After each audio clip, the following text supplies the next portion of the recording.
Boa noite a todos. Boa noite. Que a paz de Jesus nos envolva nessa hora. Sim, seja. Vamos agora nos unir aos amigos espirituais aqui presentes e vamos assim elevar os pensamentos ao nosso Pai do céu, agradecendo a Ele pela bênção da vida, pela bênção da reencarnação. Obrigada, meu Pai, pelas oportunidades de repararmos os nossos erros. Obrigada, Pai amado, por todas as graças e bênçãos, por tudo que o Senhor nos tem concedido. Perdoa, Pai amado, as nossas fraquezas, as nossas más inclinações, os nossos tropeços e deslizes.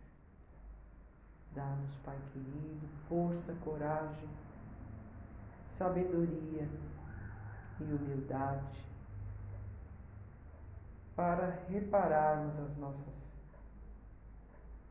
nossas faltas, para nos corrigirmos, para nos melhorarmos. Clareia, Pai amado, a nossa mente, o nosso coração,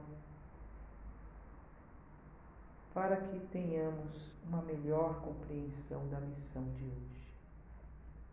Livra-nos, Pai, de todo mal e de toda má influência. Que saibamos vigiar melhor os nossos pensamentos, sentimentos, para que não venhamos a cair nas armadilhas do nosso mundo material.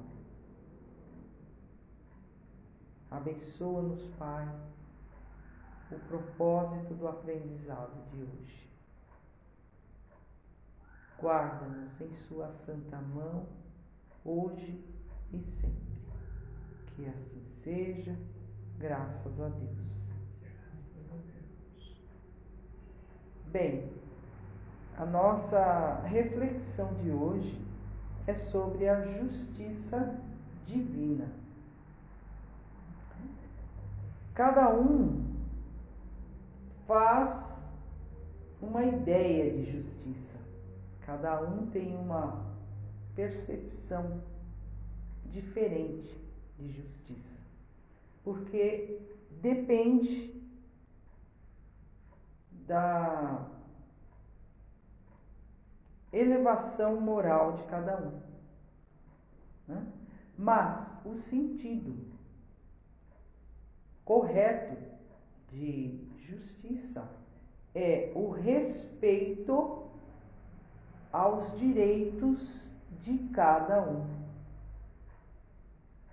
Se nós formos olhar, há criaturas que acham que o respeito deve ser só para si, para os seus direitos. E os seus direitos são diferentes dos direitos do seu semelhante. Mas a realidade é que justiça, de fato, é o respeito aos direitos de todos, de cada um. Allan Kardec, no Livro dos Espíritos, ele perguntou aos espíritos superiores em que se funda os princípios da reencarnação. E a resposta foi: na justiça divina e na revelação. Então, portanto, a justiça divina se expressa através da reencarnação. A reencarnação é um processo educativo. É pelas reencarnações que nós vamos passando de ano, vamos dizer assim. Cada existência é um curso onde a criatura busca se melhorar, busca se educar, né? Se instruir. No fato, olha como a sabedoria divina é maravilhosa. Né? O Pai é infinitamente bom. Olha quantas oportunidades a criatura tem para evoluir. Não é verdade? Então Deus colocou no coração do homem uma regra. Essa regra Jesus veio e nos trouxe, nos relembrou, porque Deus colocou em nosso coração. Mas Jesus veio para nos lembrar dessa regra, que é fazer ao outro o que você quer que seja feito para você. Né? Essa é a regra. Porque dessa maneira todos terão seus direitos respeitados. Não é assim? Se nós seguirmos esta regra de ouro que Jesus veio nos relembrar e que o Pai do céu nos colocou no coração, de fazer ao outro como gostaria que fosse feito a você, tudo estará justo. Não haverá desrespeito aos direitos de ninguém, né? Deus nos deu um juiz implacável. Esse juiz é a nossa consciência. E é nesse lugar, nessa consciência, que ele deixou gravado as suas leis. Então nós temos discernimento, sim, de saber o que é o certo e o que é o errado, do que é justo e do que é injusto. Nós sabemos. Não é? Muito bem.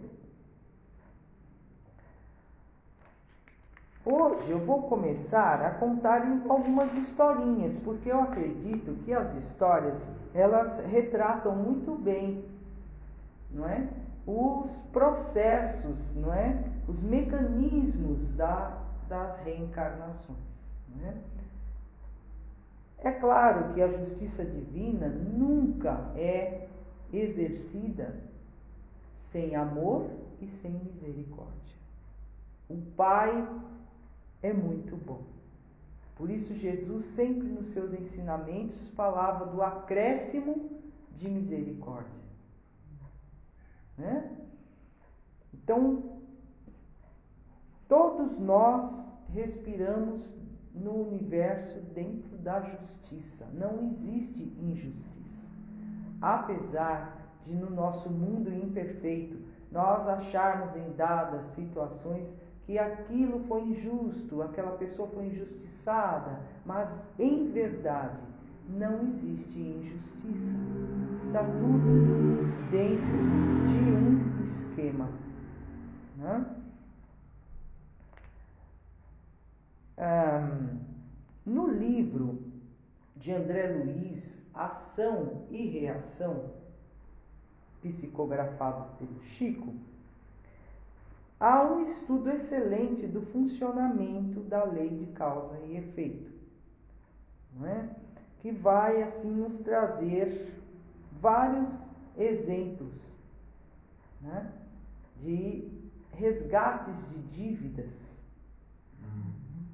E um desses exemplos é um rapaz que, ao receber a herança do pai, ele não queria, por ganância, ele não queria dividir a herança com os outros dois irmãos.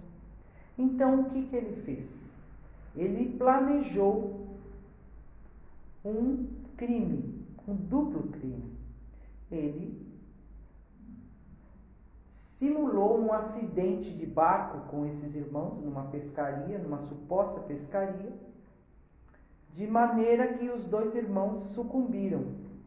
Foram tidos como se tivessem sido acidentados e morreram afogados. A justiça terrena entendeu dessa forma, não é? E esse rapaz, na realidade, ele assassinou os dois irmãos para ficar com toda a herança. A justiça dos homens não o pegou. Ficou como se fosse de fato um acidente, né? E ele herdou toda a herança do pai e tocou a sua vida para frente.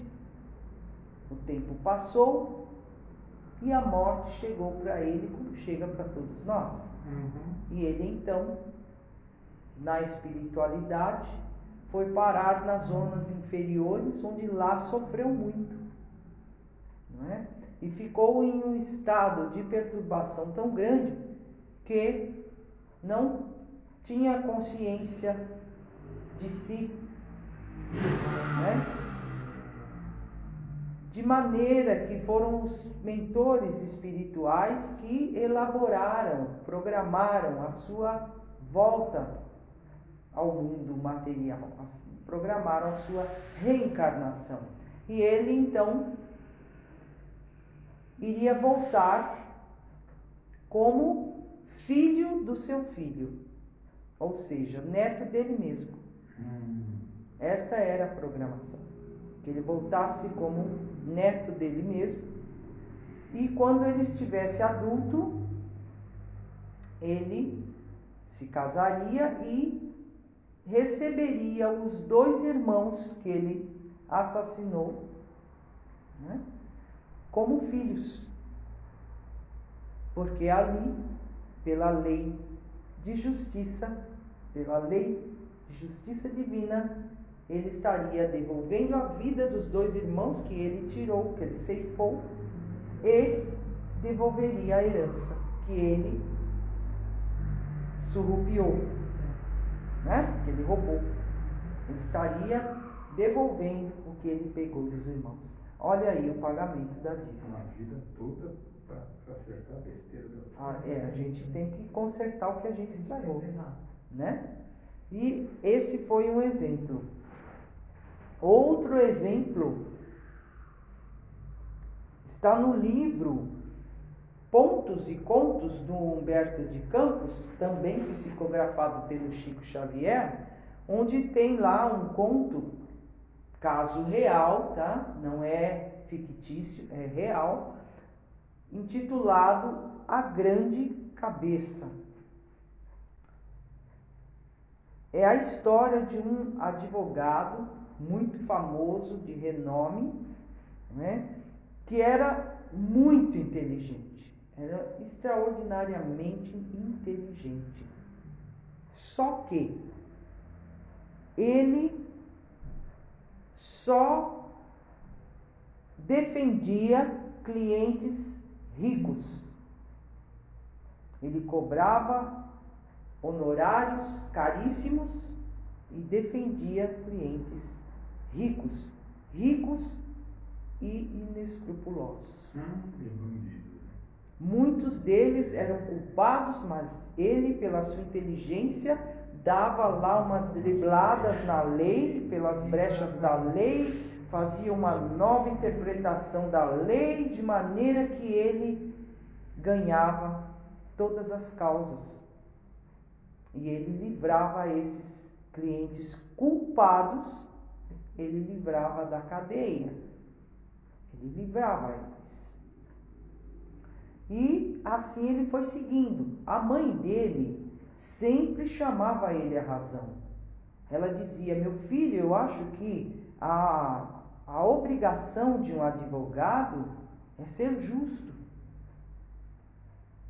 Então ela chamava ele à razão. Você está defendendo criminosos. Você está safando da lei criminosos. Eu não vejo você defender um pobre. Um pobre que é injustamente acusado, você não defende. Ele virou para a mãe, muito contrariado, e falou assim: Eu não sou ministro religioso para ficar fazendo caridade.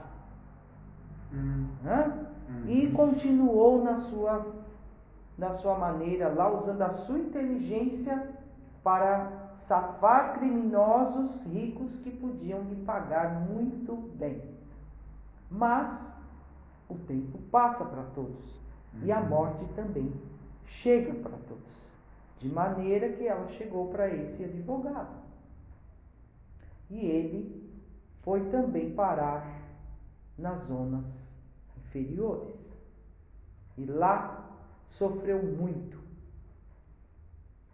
E quando finalmente, pela misericórdia divina, foi resgatado pelos benfeitores espirituais, ele estava completamente perturbado, de maneira que, pelos os remorsos, né? Porque a consciência da gente fica ali acusando dos erros que nós cometemos. Ele tomou ciência de que usou a sua inteligência para o mal. E então ele começou a se prostrar no chão e de lá não conseguia mais se levantar. E sua cabeça começou a crescer. E cresceu, e cresceu, e ficou enorme. E os mentores, os benfeitores espirituais, estudando o caso dele, perceberam que ele só conseguiria se curar se reencarnasse com aquela doença que a cabeça fica enorme, hidrocefalia. Era a única maneira dele se curar, era ele reencarnar com hidrocefalia, que a cabeça é enorme. Acumula líquidos e nunca para de crescer. E a gente vê isso muito lá na Índia, né? Na Índia a gente vê muitos casos. Então, ele renasceu. O corpo não desenvolvia. É um corpinho pequeno numa cabeça enorme, com a cabeça enorme, de maneira que o corpo não sustenta o peso da cabeça. Ele tem que ficar só deitado.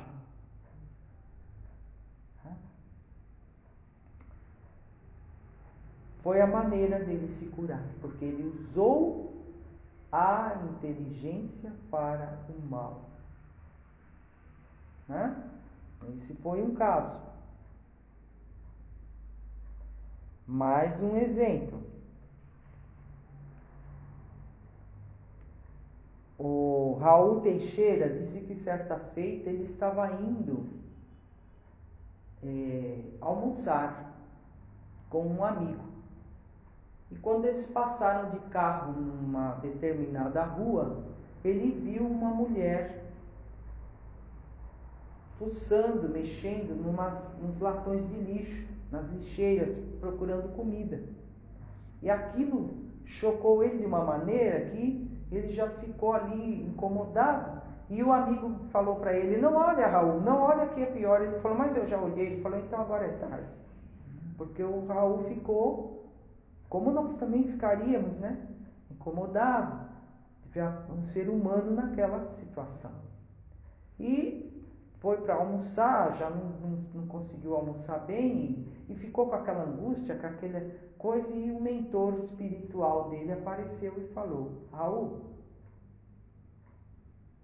você prestou atenção no nome daquela rua?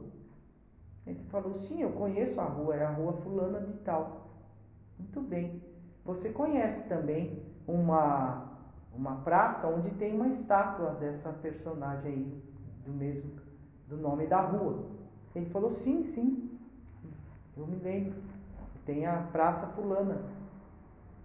Ele falou: pois bem, aquela mulher que estava lá procurando comida nas lixeiras é aquela senhora que foi muito importante aqui na cidade e que não fez nada por ninguém,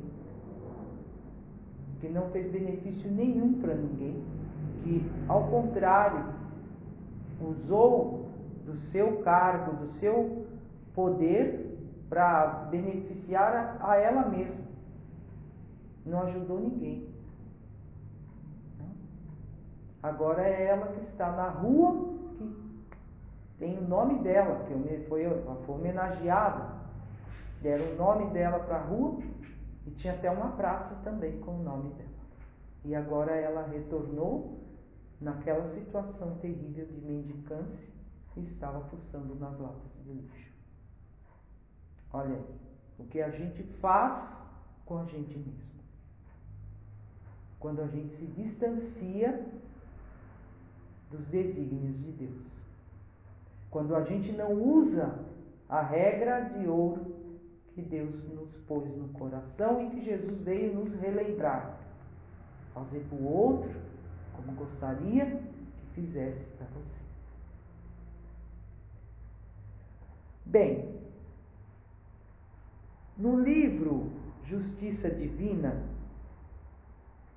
do Espírito Emmanuel, psicografado pelo Chico Xavier, Emmanuel nos diz assim: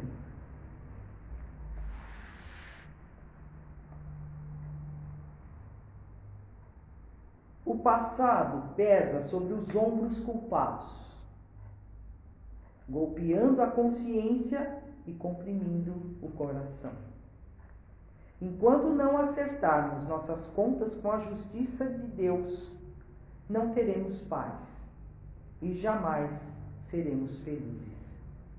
A justiça divina, porém, nunca se expressa sem a misericórdia e nos abre a todos, sem exceção, o serviço do bem. A lei estabelece que as provas e as penas sejam reduzidas, olha só, sejam reduzidas ou até mesmo extintas, sempre que o devedor da justiça se consagre às tarefas do bem. Isso aí é o débito aliviado. É pagar a dívida com amor. Porque a gente tem a escolha. Você pode pagar a dívida com amor ou com a dor. E quando a criatura se esforça em se melhorar e busca fazer o bem para o seu semelhante, ele consegue diminuir a sua dívida pelo amor. E muitas vezes até extinguir a dívida. Né? Por isso que o Dr. Bezerra de Menezes diz sempre o seguinte: quando a justiça chega e bate na nossa porta e nos encontra trabalhando no serviço ao próximo, a lei manda que o resgate seja suspenso ou aliviado. É da lei. Olha só que beleza, né? Então é dessa maneira que o objetivo da lei da justiça divina não é castigar ninguém. Instruir. É instruir, exatamente, né? É educar. Deus não castiga seus filhos, Ele educa seus filhos, não é mesmo? É que a cada um será dado segundo as suas obras, né? Então,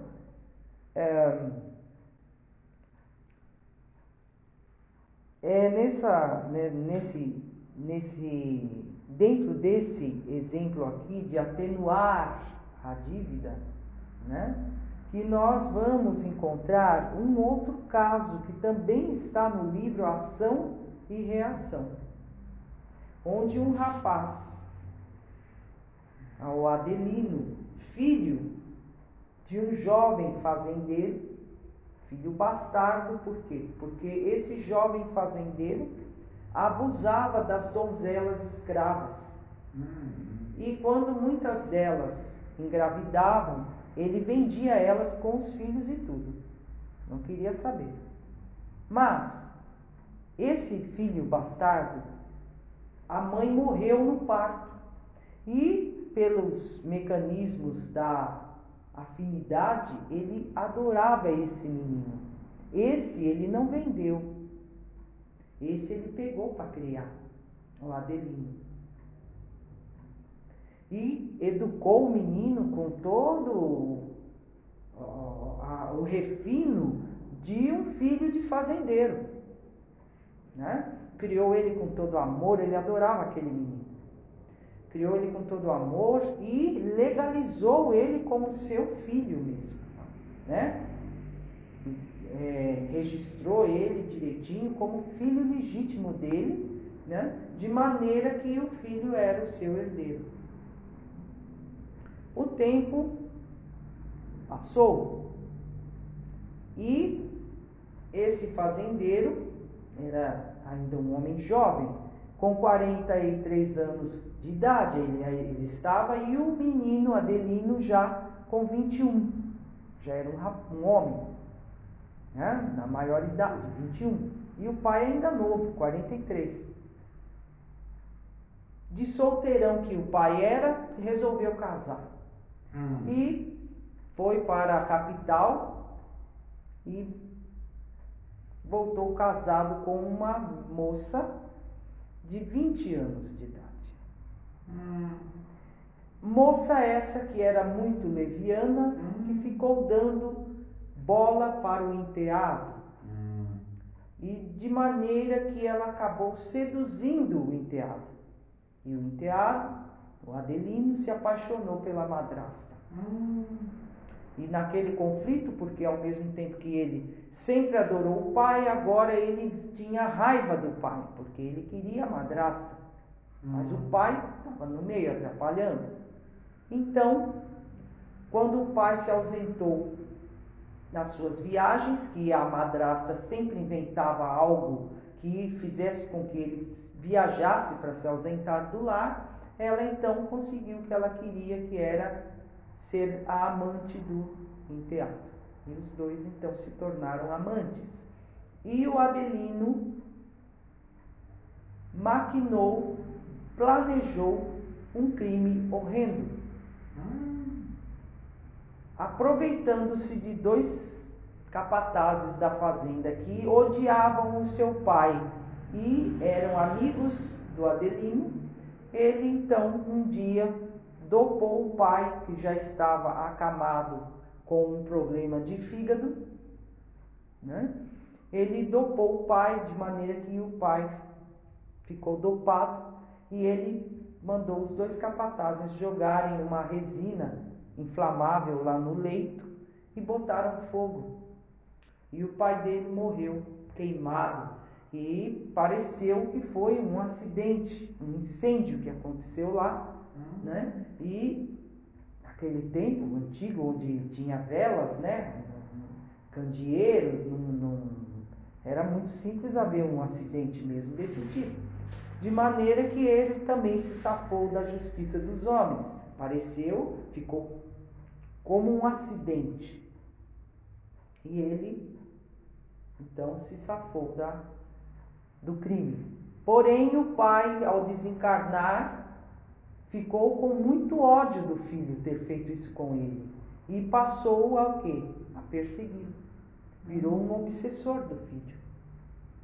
E o filho foi ficando perturbado e começou a se sentir mal. Ele tinha remorso do crime que cometeu. Então pensou, se eu me retirar daqui, talvez eu consiga esquecer um pouco. Então deixou a fazenda na mão dos dois capatazes criminosos, cúmplices do seu crime, e viajou para a Europa com a madrasta, e lá ficou por 5 anos. Mas não teve paz de espírito, porque o pai estava sempre ali, condenando ele, acusando ele pelo crime, e de maneira que ele fez aquela consciência de culpa, e de repente começou a estourar várias feridas no corpo dele. E ele começou a ficar perturbado e começou então a gritar aos 4 ventos que estava arrependido do que tinha feito. Então acabou o quê? Confessando o crime. Então a madrasta, porque todo o crime foi cometido com a conivência dela, ela então, para não se ver envolvida na coisa, O que é que ela fez? Ah, ele está louco. Ele está louco, está doente.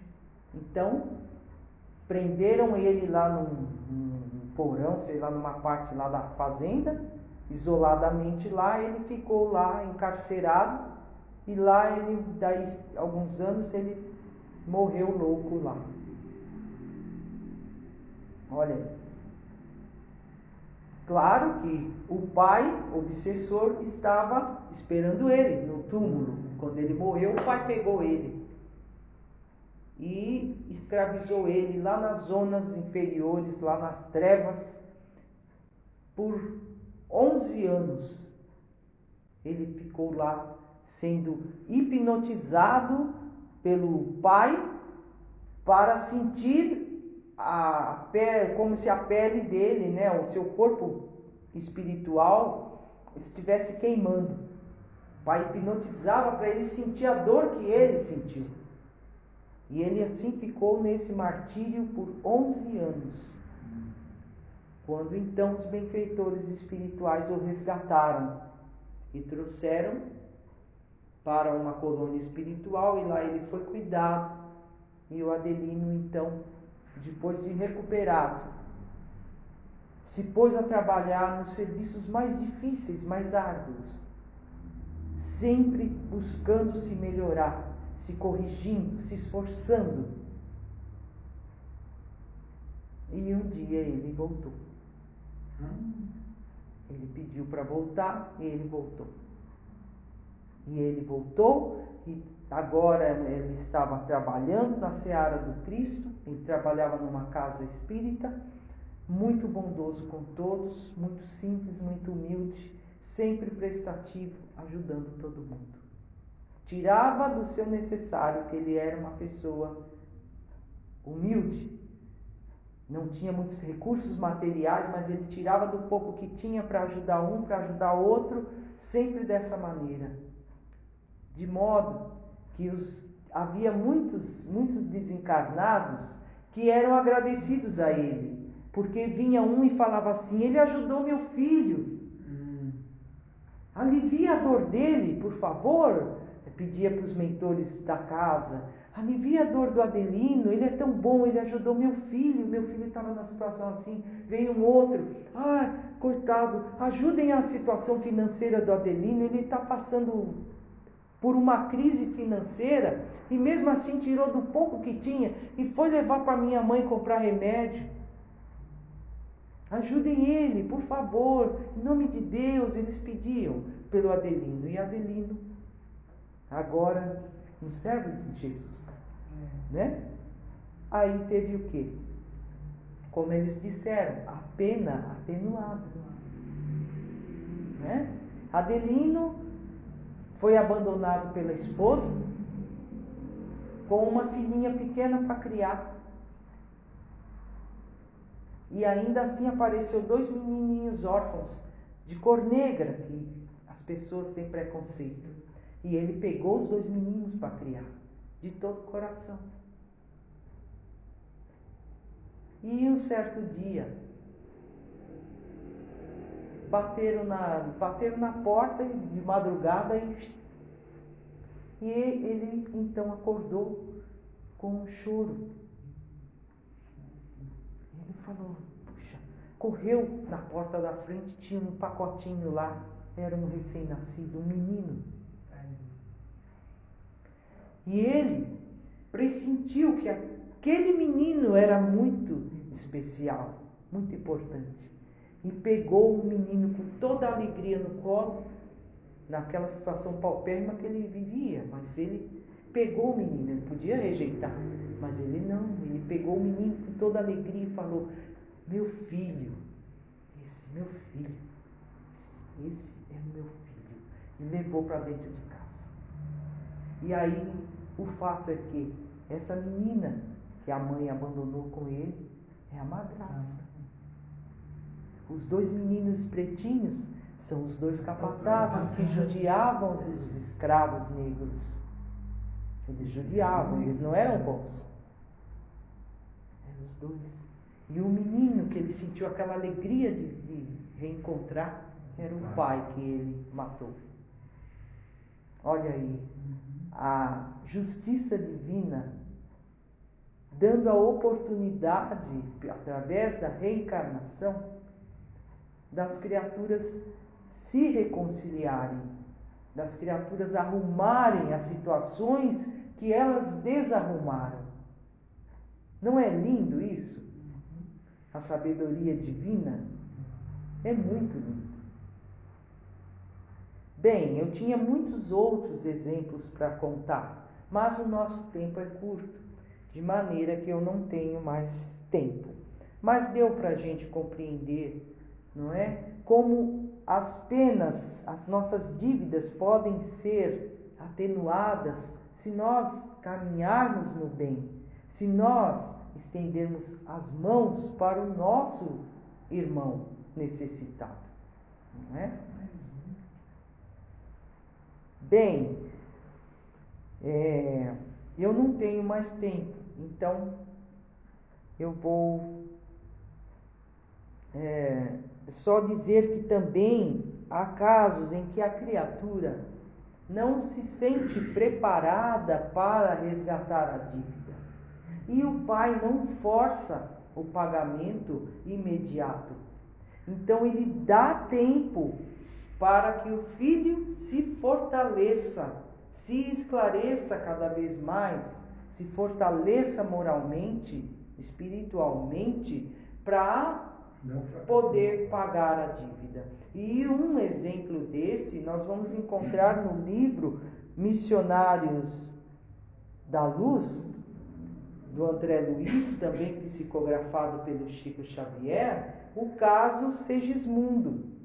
Segismundo, ele matou um amigo,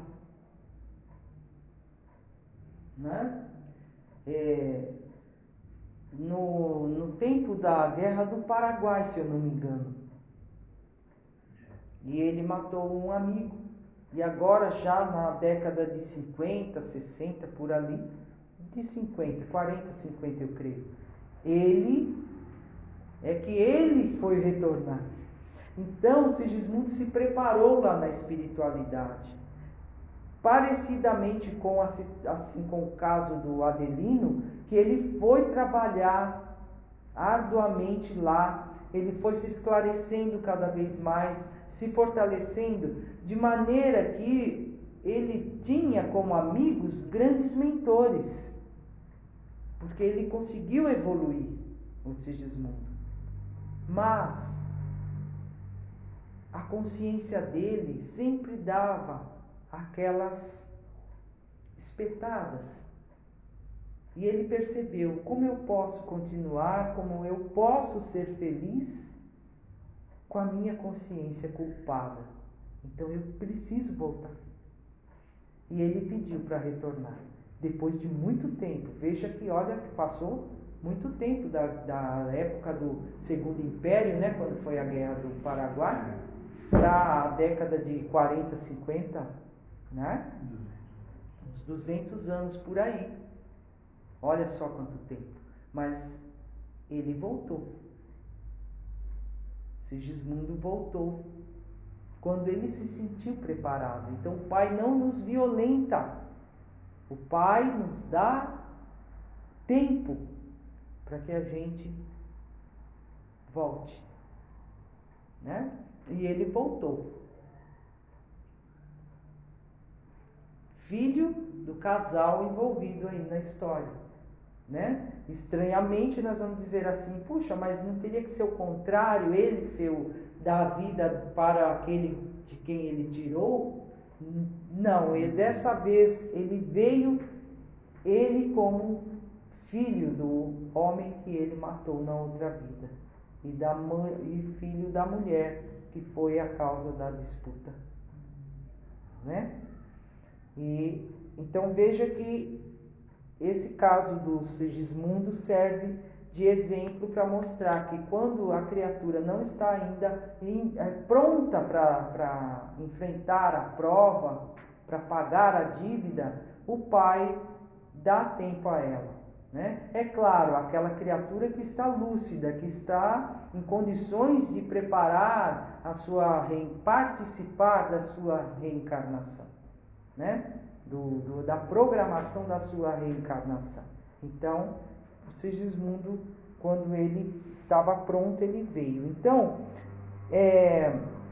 muitas vezes a criatura não está preparada para resgatar as dívidas, não é? E Deus, na sua infinita bondade, congela a dívida até que a criatura evolua e se fortaleça e tenha condições para vir pagar a dívida. Certo? Olha como o Pai é bom. Para finalizar, eu vou ler apenas um trecho de uma mensagem do Emmanuel, que está no livro com um título igual à nossa conversa de hoje, que chama-se Justiça Divina, né? Que diz assim: nossa existência carnal é um favor da misericórdia divina. Olha isso, gente. A fim de que nos adaptemos aos mecanismos da justiça divina. A reencarnação é um estágio sagrado de recapitulação das nossas experiências. Cada pessoa deve a si mesma a situação em que se coloca. Somos hoje o que fizemos de nós mesmos ontem. E seremos amanhã o que fizermos de nós hoje. Muita paz a todos.